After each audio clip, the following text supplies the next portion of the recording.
This fall, so many of us will be working hard on new manuscripts. And while starting something new is always really exciting, there's going to come a time where you're just too close to your story to see what's working and what's not working. This is where the Spun Yarn comes in. The Spun Yarn offers top-tier professional beta reading services for authors, and they've just come out with something new which I think you're really going to love. It's called the Expert Reader Report, and it pairs your manuscript with one trusted Spun Yarn reader for a fraction of the price of their normal services. To learn more, go to savannahgilbo.com/thespunyarn, all one word, and make sure to use the code podcast15 for a 15% discount on an Expert Reader Report from now until the end of October. Even though to you, the concept of a book cover designer might sound like a one-off, it's not. It's a niche field, and there are people who have made lifelong careers only living and breathing book covers. So do you want to work with someone who's a generalist, a graphic designer, and they're going to do one book cover a year? Or do you want to work with someone who's literally working on one book cover a week? Yeah. Because those people are out there. Welcome to the Fiction Writing Made Easy podcast. My name is Savannah Gilbo, and I'm here to help you write a story that works. I want to prove to you that writing a novel doesn't have to be overwhelming. So each week, I'll bring you a brand new episode with simple, actionable, and step-by-step strategies that you can implement in your writing right away. So whether you're brand new to writing or more of a seasoned author looking to improve your craft, this podcast is for you. So pick up a pen and let's get started. In today's episode, I'm sharing a conversation I had with Zoe Norvell, the mastermind behind IneedABookCover.com and its sister site, IneedABookInterior.com. And I'm so excited to have Zoe on the podcast today because she's been designing book covers professionally since 2011. And she's done everything from working in-house at Simon & Schuster and Penguin Random House to freelancing full-time as a one-woman studio designing book covers and interiors for clients of all sizes, from the big publishers to tiny poetry houses to self-publishing authors and everything in between. And now Zoe runs a website called IneedABookCover.com, which is an ever-growing gallery for cover inspiration, a searchable directory for the industry's top talent, and a virtual jobs board that connects self-publishing authors with that talent. And I'm not joking when I say that her website answers every single question that a first-time author has about the cover design process. It's such an amazing resource for writers, and Zoe has just a wealth of knowledge about covers and interiors. So today, Zoe's going to share with us things like the first steps to take when looking for a book cover designer, what to consider when searching for the right designer for you and your book, including why you shouldn't use sites like Fiverr to find your cover designer. And she's even going to talk through an overview of the kind of rates you can expect to pay for a book cover and exactly what to say when you reach out to the cover designer of your dreams. This is such a jam-packed episode full of Zoe's incredible experience and insights, and I know you're probably eager to get into it. So let's dive right into my conversation with Zoe Norvell. Hi, Zoe. Welcome to the Fiction Writing Made Easy podcast. Hello. Thank you. I'm so excited to have you here. You have an awesome website called I Need a Book Cover. We're going to talk all about that and how to find a book cover designer, what to look for, how to approach a designer, and things like that.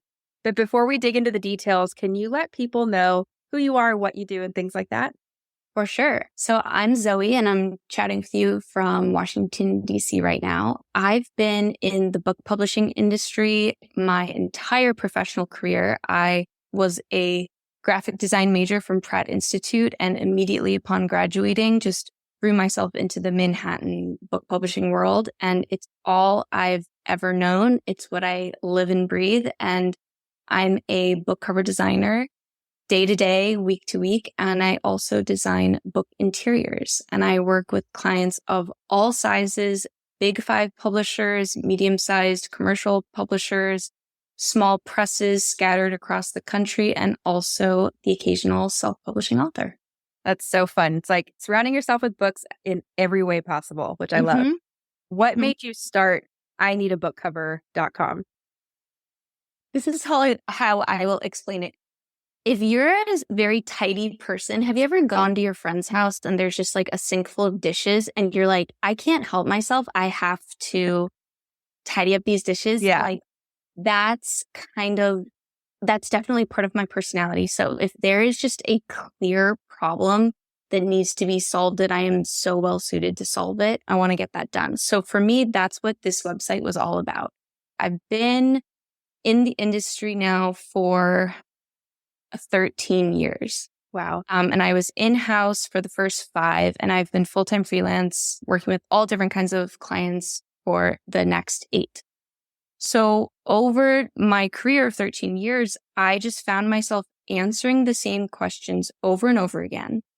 And as someone who's so steeped in this very niche world, I had all of this information that I realized just wasn't in one cohesive place for people that needed these answers. It was all in each of our heads, me and my fellow cover designers, but it wasn't readily available on the internet. And so just like the girl who just wants to clean up the dishes at her friend's house, I was like, I just need to make this resource and put it out there.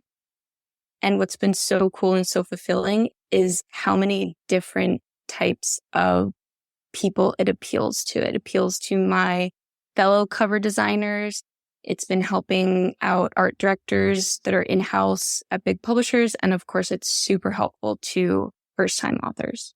Yes. And so there's so many things I want to say about this, but basically listeners will see if you go to ineedabookcover.com, you can browse through any kind of book covers you want. So you can go to science fiction. I think you can break it down by like adult versus, let's say, middle grade, right? Yeah. So Not middle grade, but young adult. We have, okay. Fiction or young adult. Mm-hmm. Perfect. So you can break it down by genre, you can break it down by age range, and you can just look at what does romance look like versus science fiction versus memoir. And it's so cool. Like I love color and I love visuals. And so I go on there and I'm just like randomly kind of browse around while I'm like waiting for a file to download. And I'm like, look at all the beautiful covers. So it is a really cool site. We will link to that in the show notes and everything. But that is so cool. You kind of are speaking to my heart because I'm also the person that will go over and be like, I can fix that. Do you want me to help you? I'm not butt in, but I would like to help you. So very cool. But okay, so if I'm an author who's never had to think about book covers before, whether I'm working with a traditional publisher or I'm doing it on my own, what is like my first step I need to take? I think the first step is something that I know you talk about a lot on your blog and in your podcast, which is the mindset. So approach working with a cover designer with a very strong professional mindset. If I would imagine that your listeners are the type of people who've spent hours on their manuscript, they're listening to this podcast right now. Maybe they're working with you or a different book writing coach. That means that their mindset is that they want to approach this very professionally and they want to set themselves up for success.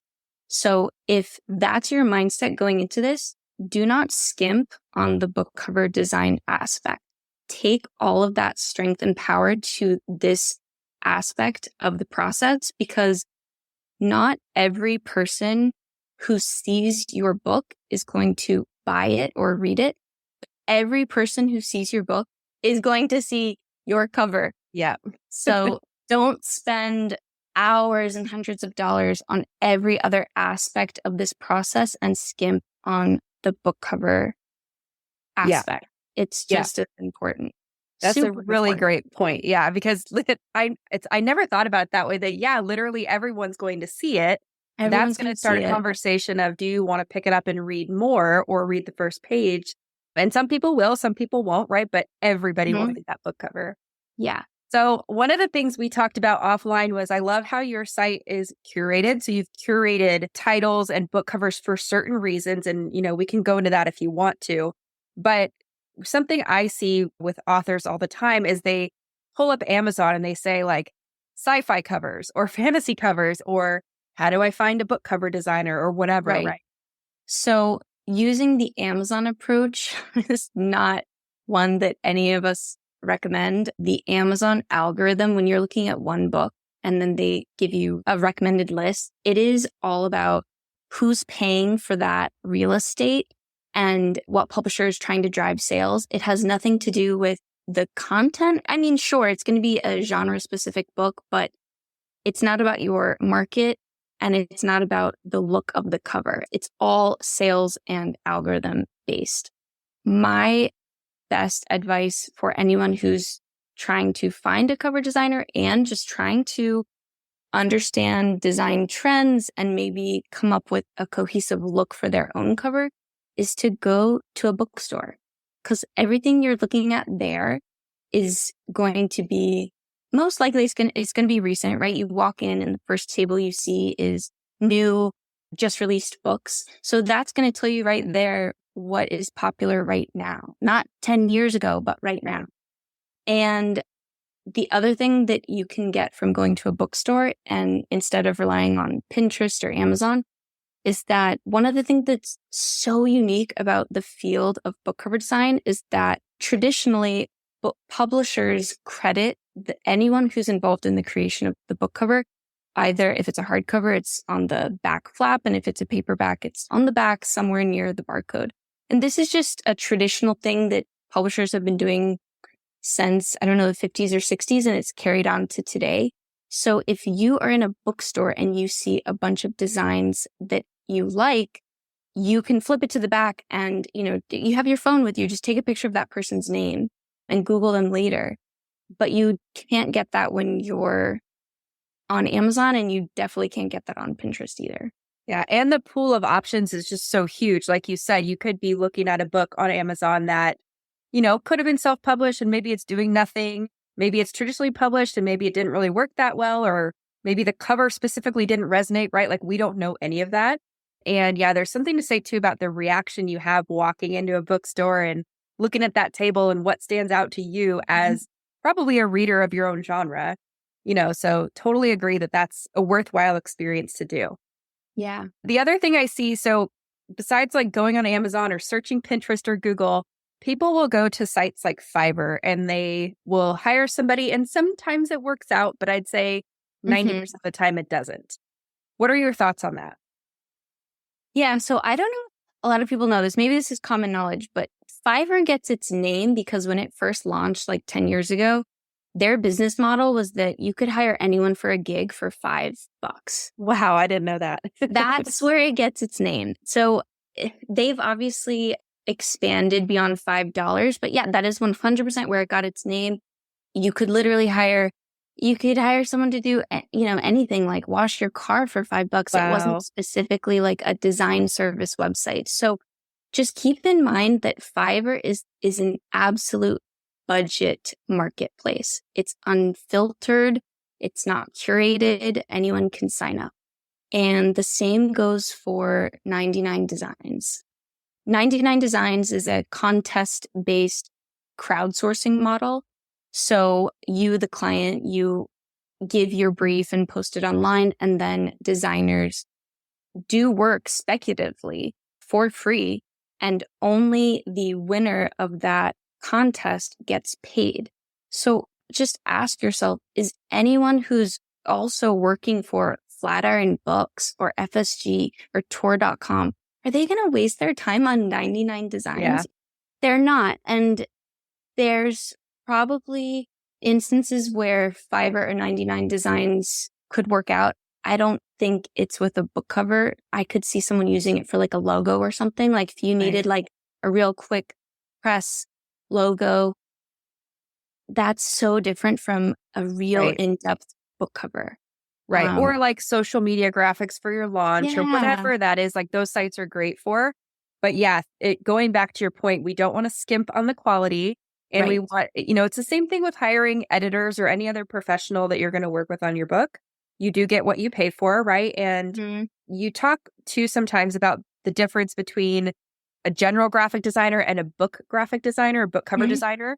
So it's the same, I would assume it's the same thing there. Like you get the professionalism, the specific research, knowledge, expertise of that book cover designer versus someone who designs a bunch of different things. Is that right? Right. So even though to you, your listeners, a novice writer, the concept of a book cover designer might sound like a one-off. It's not. I am here to tell you, again, from the moment I left college, I have been a book cover designer. We are a small subsect of the greater graphic design world, but it's a niche field. And there are people who have made lifelong careers only living and breathing book covers. So do you want to work with someone who's a generalist, a graphic designer, and they're going to do one book cover a year? Or do you want to work with someone who's literally working on one book cover a week? Yeah. Because those people are out there. Yeah. They're out there, and like they can be genre specific too. They might only do romance or only do, young adult, whatever it is. So I think that's a great points to keep in mind. We want quality. We want someone with that expertise. And then once we know that, where do we go to find these people? Right. So again, I'm just going to harp on the bookstore technique. Yeah, which was great. Yeah. And I promise you, if you spend long enough in the bookstore looking for the design credit, you will start to see the same names over and over again. Yeah. So it really is true. If you spend long enough in the fantasy section, you might see certain names again and again. And that's how you know, okay, these people are working at the top of their game. Yeah. And then, of course, I have to plug. Yes. Come over to I Need a Book Cover. So, unlike 99 Designs or Fiverr, which are just the wild, wild west out there, this is a curated site. We have a directory of 250 cover designers, and they're all currently working either in-house or they're full-time freelance, but regularly contributing designs to the top publishers in the industry.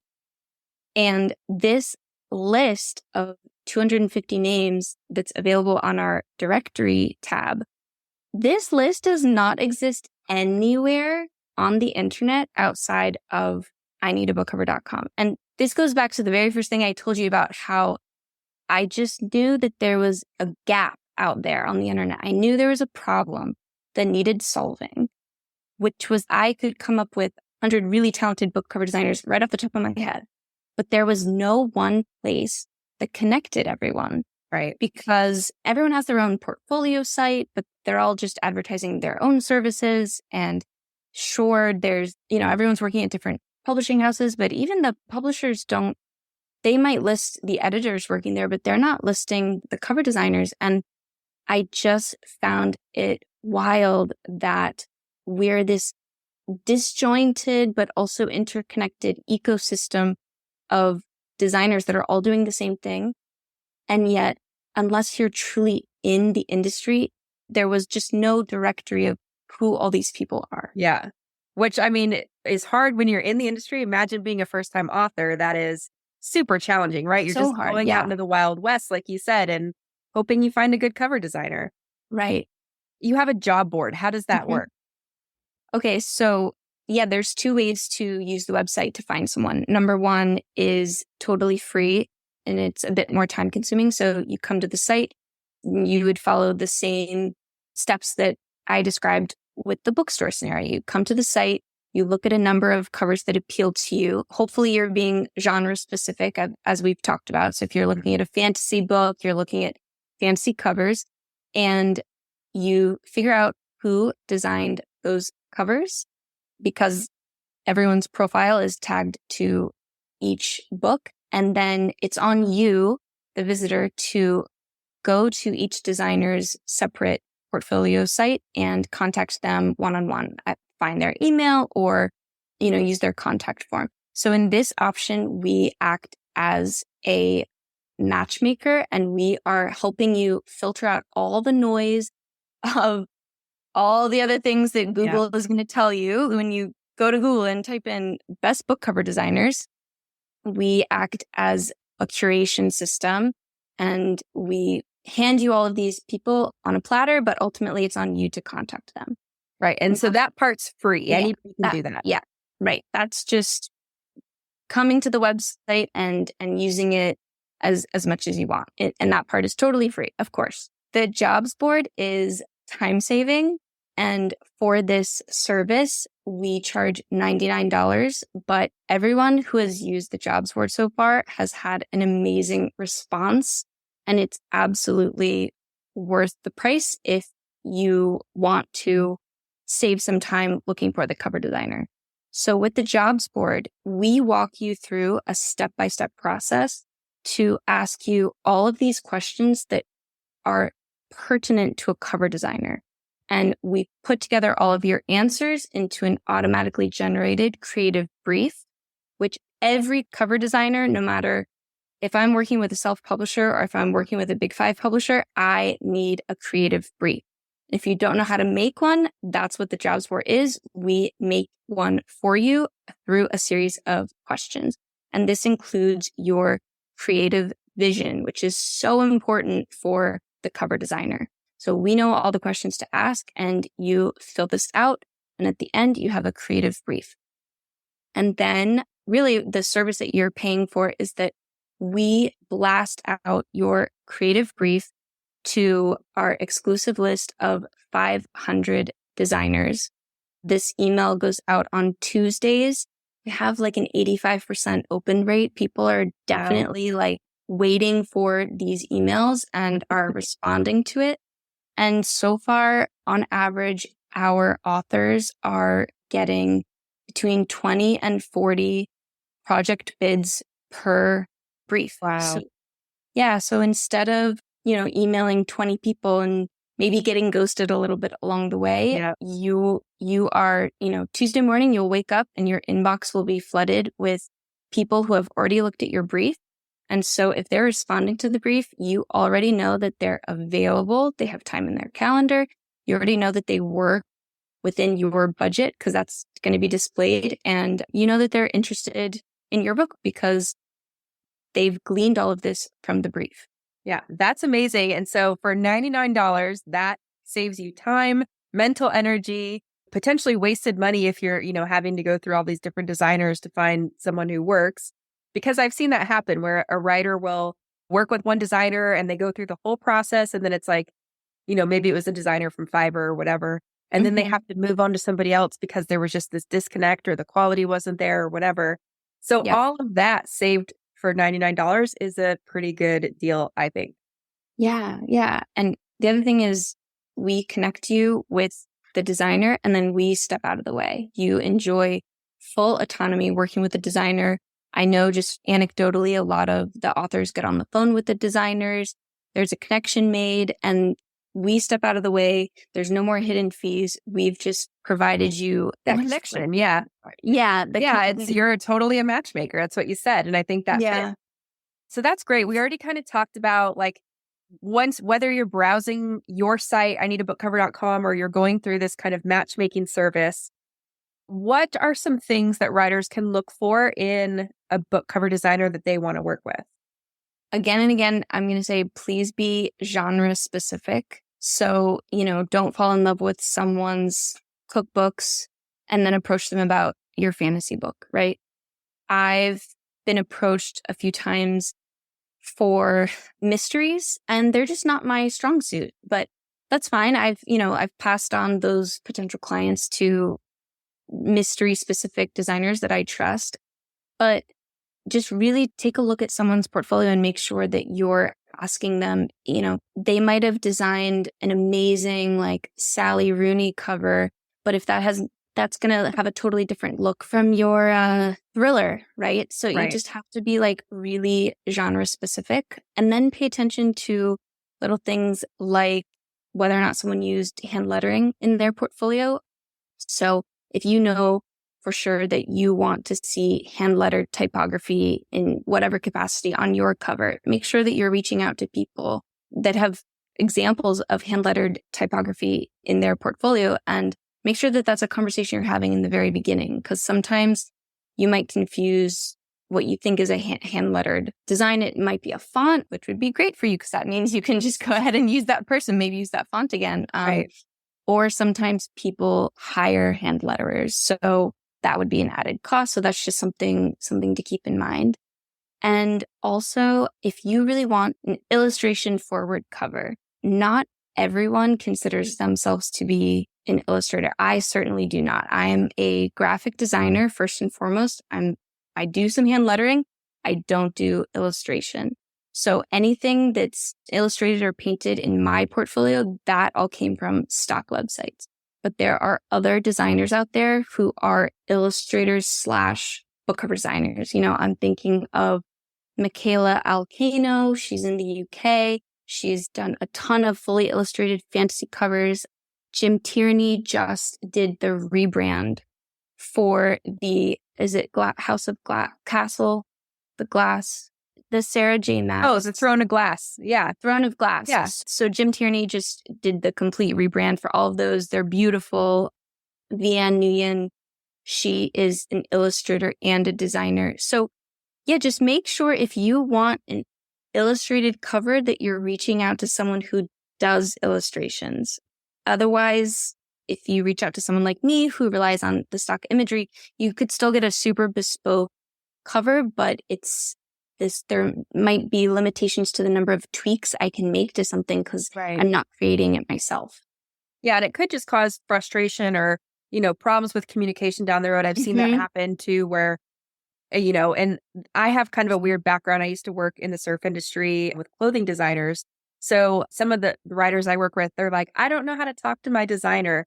And I'm like, tell me what you were trying to say and let me help you switch it into design language. Yeah. But if you're saying something where for you don't illustrate. So even if you're trying to communicate something and, I've just seen it cause that frustration that makes the process not fun. And it should be fun. It should be a partnership, and things like that. So all great points. And then talk to me a little bit about rates and budgets.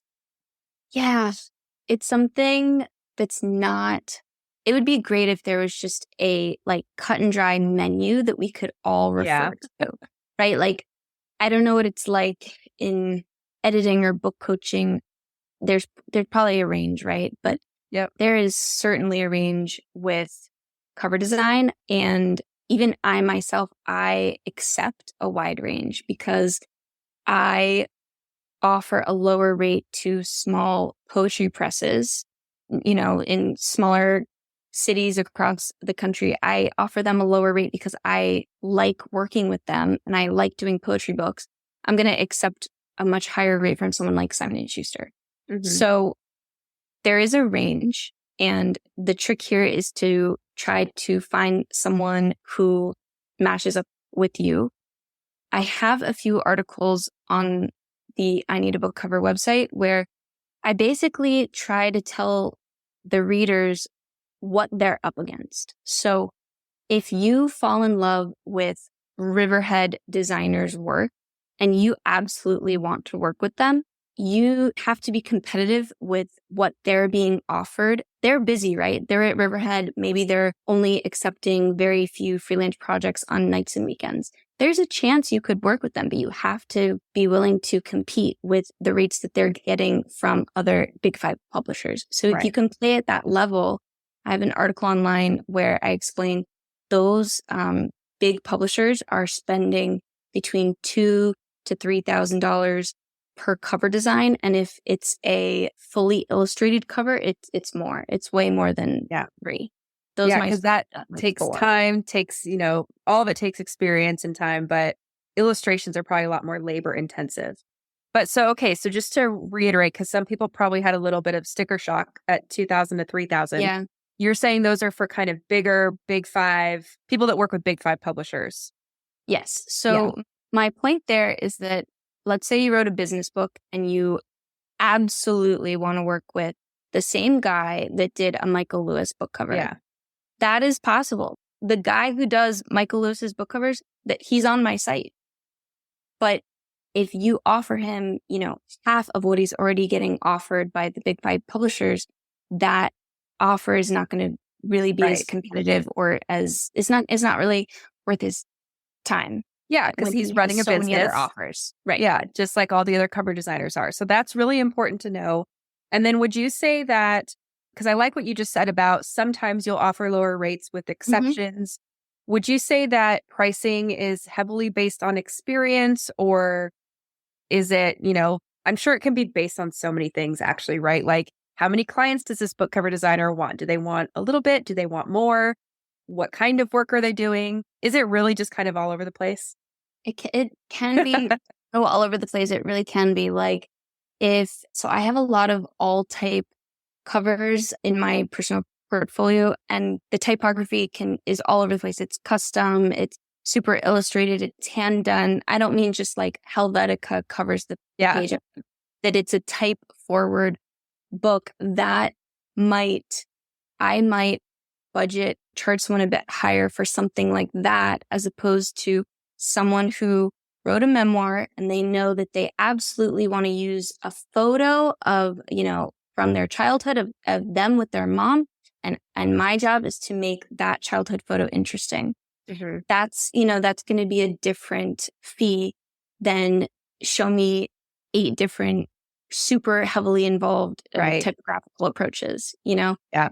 And I wish I could tell you more about the illustration side of things, but it's just that's okay. not my wheelhouse. I think it's great for people to hear just like what even goes into the thought process of, am I using a childhood photo? Am I creating something from scratch? Mm-hmm. Is it going to be illustrated? Is it heavy on type? Like, what is it? So it's all super interesting. And you brought up like how many options you're going to see. That is definitely important. So obviously when I send round 1, if a client has asked for 6 different options in round 1 and another client has only asked for 3, right, I would bill a different amount. So the number of options that you want to see in the first round, that's super important. That's going to determine the overall cover budget as well. Yeah. And that's great for authors to think about, especially if they're going through your job board and they're kind of, having to answer these questions. It's good to think about it beforehand and be realistic about what you're expecting for what you're paying. But okay, so that's all really great. And then, so say we've found a few cover designers or we've gone through the job board or whatever. How do we approach somebody? How do we even ask or reach out to a cover designer? Great question. For as long as I've been doing this, I've received excellent cover letters from potential clients that have led to really great collaborations. And I've also received not so great initial emails that I kind of pass off. So I have created a email template that I can share with your listeners and your readers. And for me, as someone on the receiving end of these emails, this is just the perfect form letter that I would want to receive when I have a super busy day and I'm getting 100 emails in a day. This is how your initial email to a cover designer is going to stand out. So I'll just walk us through it real quick. So Perfect. First and foremost, I will write this email as if I'm pitching you, Savannah. So, Hi, Savannah. We all use my name. I mean, we all know when you receive a copy and paste email, right? So, hello, sir or ma'am. Yes. Yeah. So, hi, Savannah. Next paragraph is the how. So I found your name while searching I need a book cover. Your colleague, Zoe Norvell, recommended me. I saw your name listed on LitHub's 2023 best covers list, and your designs stuck out to me. Just something that lets me know how you found me. And, especially if I pass people on to other colleagues all the time. So if you name drop someone that referred you, that's definitely going to help stick out. So now the what. I have written a fiction, nonfiction, memoir, book about, be super brief here, like super brief, you can add more at the end. So I've written a memoir about my life growing up in Egypt. I will be self-publishing and I'm looking for a cover designer at the moment. I hope you'll consider working with me. New paragraph. Why? I love your work, especially the cover you did for mention a cover, because this really lets me know that you've done your homework. You've looked at my portfolio and you want to work with me specifically. Honestly, it's touching when I get that personal connection that someone really likes. Wow, you did the cover for my favorite memoir. And I would be so honored to work with you. Like it really, really helps. So I love your work, especially the cover you did for blank, because it's exactly what I'm looking for. I'm hoping to achieve a colorful all type design on my own cover. Something, again, that lets me know you're going to be able to speak my design language and you're really connecting your vision to my portfolio specifically. Yeah. And I'll pause you there because that might freak people out a little bit because they're like, I don't know all the design lingo. You could probably say something, correct me if I'm wrong, Zoe, but you could probably say something like, I'm hoping for a bright illustrated cover with personality like you did for this book. Or I'm looking for something that features my heroine and hero in his hockey uniform because it's a sports romance, like Yeah. ever book. So it doesn't have to be super techy. Yeah. Just, And yeah. also, please don't say things like an attention grabbing. I mean, everyone wants an attention Right. grabber. So do the designers, right? They Right. create something that's attention grabbing. Yeah. And plus, Um, that's really subjective. What's attention grabbing to me is probably different from what's attention grabbing to you. So yeah. And it's not specific enough. it's true. It's just such a bottom of the barrel, like descriptor, Yeah. And then I love this one line. So after you say what you're trying to achieve with your design, I would always add, I would also be open to your own interpretation based on my manuscript. So yeah, like you've already said, it's a collaboration, but this sentence shows that you trust my expertise. You're open to my own input, which is more fun for me as a designer. This lets me know that you're choosing me because you like my style and you'd be totally open to me suggesting other things for you rather than just me responding to exactly what you're telling me to do. This just lets me know that this could be a really fun collaboration. Right. And keyword collaboration, right? Because the other option of you just being told what to do is not that. It's just you getting the job done, and that's not fun. If you have to choose between two projects, you're going to pick the one that feels more fun and more like a collaboration. Yeah. Next sentence. Please include this in every email. My cover design budget is blank. You're going to ask, we're going to get to this no matter what. So just say it in the first email. If your budget is high enough, that's going to make this email, the thought of working together a lot more appealing. And if it's too low for me, that's going to let me know sooner rather than later, so I don't waste either of our time. And again, this is just another really handy thing for me to have just in case I want to point you elsewhere. Which brings me to the last sentence in this email. I call this Plan B. This is how I would close. If you're available and interested, please let me know. If you're not available, could you suggest another designer that I might reach out to? Tap into our knowledge. I always send people around if I don't think I'm the right fit for them. And again, when you've given me your budget one sentence before, that's going to let me know who I'm going to suggest.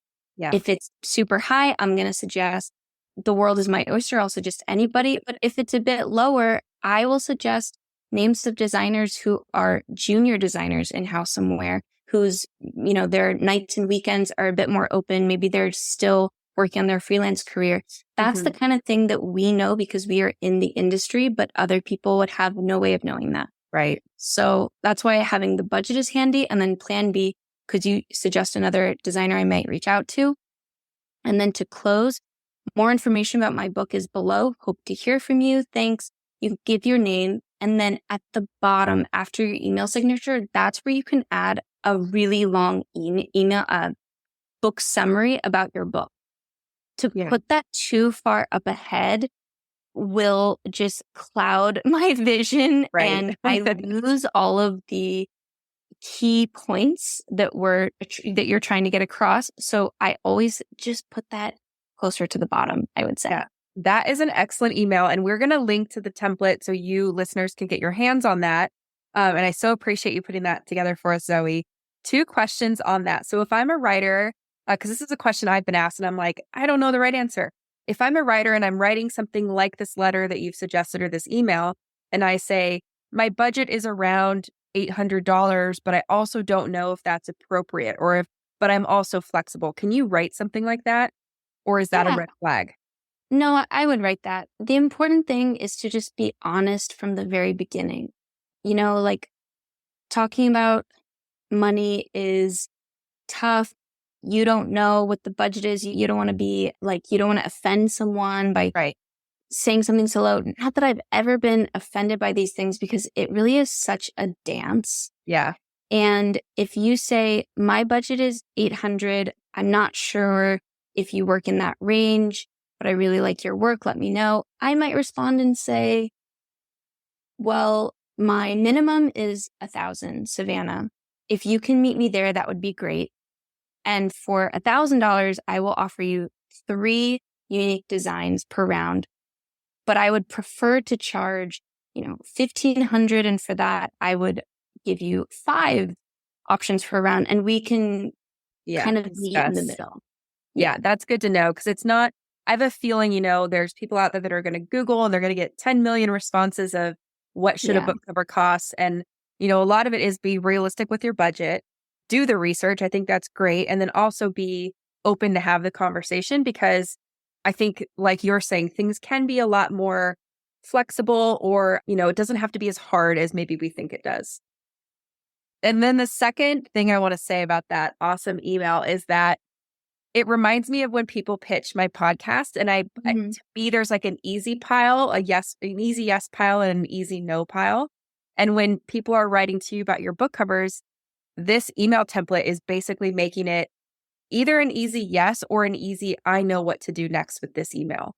So it's not, like you said, it's not clouding your vision. It's not becoming a chore. It's just like, oh, you don't really meet my budget. I know exactly where to send you. So I love that it's just like so crystal clear, makes it so easy. And we all love frameworks, I think. So yes, there you go. Yep. We'll make sure to get everybody that template and put the link in the show notes. But this has been super informative. I feel like I could ask you 45 more questions. I feel like I could go on and on. So yeah. Well, we'll have to have you back another day to maybe go more in depth. And like you said, on ineedabookcover.com, there are a lot of articles that it's basically like a peek into your brain. So I recommend people go check those out.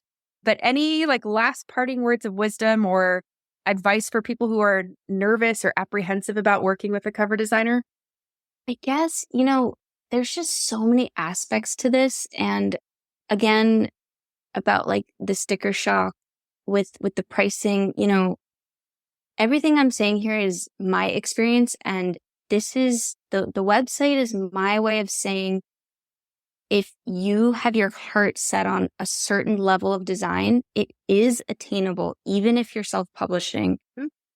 But it's, it's just going to cost a certain amount. And there's a certain way that you communicate. Like, you and I haven't even talked about like pre-mades.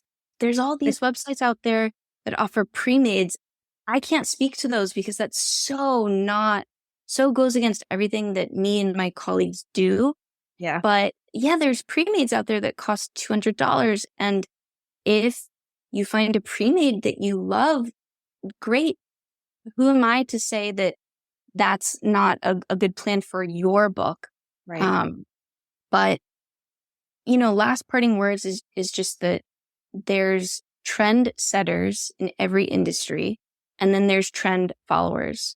And the people on my website, my esteemed colleagues, those are the trendsetters. They're the ones creating new looks for certain genres. They're setting the bar pretty high. And it's kind of like that Meryl Streep moment in The Devil Wears Prada where she says that this color blue trickled down, Yeah. The same thing. Something that was maybe super popular in the business book world 10 years ago, maybe has at this point trickled down to Canva or Fiverr. But if you really want a design forward book and you want to work with a trendsetter, it's possible. It's totally possible. And a trendsetter that has the knowledge, the experience, the connections, like it's so much more than just producing a cover is what I'm taking from this. Because like you said, I can go to Canva and make a book cover, right? It's not going to be the best book cover, I'll tell you that. But so you're paying for more than just a product of a cover. You're paying for everything that goes into it, experience, time, connections, trend research. I mean, that's a thing. So Right. Yeah. So cool. I love that. And I highly encourage everybody, even if you're like, I'm not at the space where I need a book cover, go look at the website anyway, because it's really fun. It's fun to browse around and even just click through like, how does sci-fi look different than romance? And, vice versa. There's a color tab. So if you want to look at all red colored covers, all blue covers. There's a tab for everything. Which is really fun because an author I work with just popped in my head and I know her favorite color is yellow. And I could hear her right now going, ooh, I'm going to go to all the yellow covers, Yeah. So that's really fun. But Thank you so much, Zoe, for hanging out with me today. And hopefully we will have you back another day to nerd out about book covers. Other than ineedabookcover.com, where can people find you around the internet? I only have one work Instagram. It's my name's at Zoe Norvell. I have a personal website that's zoenorvell.com.